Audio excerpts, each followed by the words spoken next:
আসসালামু আলাইকুম বন্ধুরা, আশা করি আপনারা ভালো আছেন। বন্ধুরা, আমি মোহাম্মদ আজাহার, মালয়েশিয়া থেকে। তো এই যে দেখেন বন্ধুরা, এই জায়গায় আমি আনারস গাছ রোপণ করছিলাম। এই যে এই দুইটা মানে উঠায় ফালাই দিছি, আনারস হয়ে গেছে। হওয়ার পরে পাকার পরে গাছ দুইটা উঠায় ফালাই দিছি। তো এখন নতুন করে আবার এই জায়গায় রোপণ করব গাছ। এই যে দেখেন, আমি আপনাদের দেখাই। এই যে এই জায়গায় একটা করব, ওই জায়গায় একটা করব।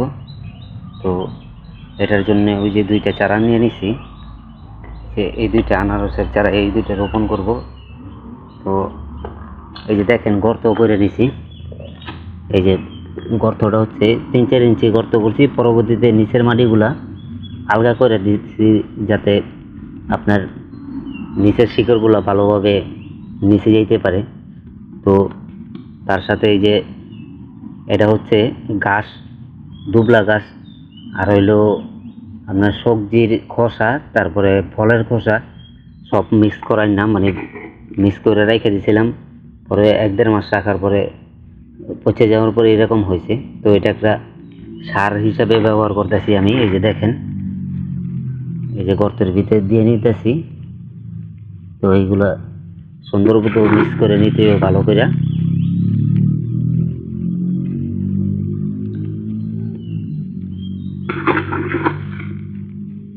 এটি একটু বেশি দিলেও সমস্যা নেই, এটি কোনো মেডিসিন জাতীয় সার না, নিজের হাতে তৈরি করা সার।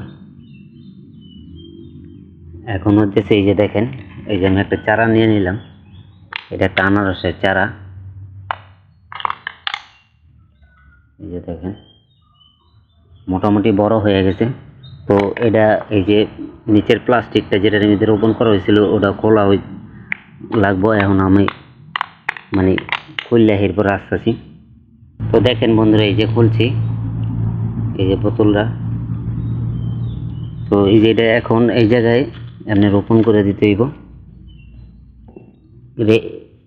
রোপণ করার পরে এই জায়গায় মাটি দিয়ে দিতে হইব। এই যে সাইডে যে মাটিগুলো উঠাইছিলাম গর্ত করার সময়, ওই মাটিগুলা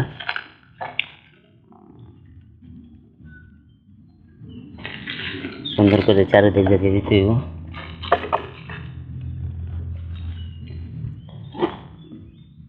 দিয়ে দেওয়ার পরে হালকা চাপ দিতে হবে, বেশি জোরে দেওয়া চলবে না। বেশি জোরে দিলে আবার গাছে চাপ খাইব।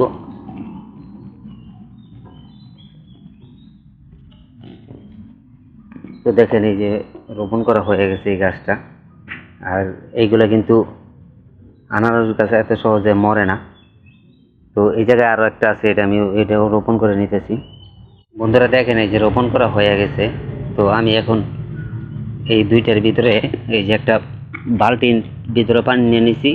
এই 1 বালতি পানি দুইটার ভিতরে দিব, বেশি দেওয়া যাবে না। কারণ হইতেছে এখন নতুন অবস্থায় ভিতরে পানি জমে থাকলে আবার শিকড় পচে যাওয়ার সম্ভাবনা থাকে। এই দেখেন,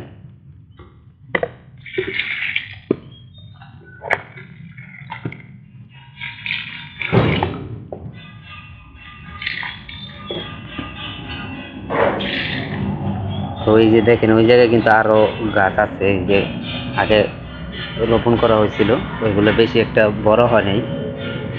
তো বন্ধুরা, ভিডিওটা আজ এই পর্যন্তই। ভালো থাকবেন, সবাইকে ভালো রাখবেন। আল্লাহ হাফিজ।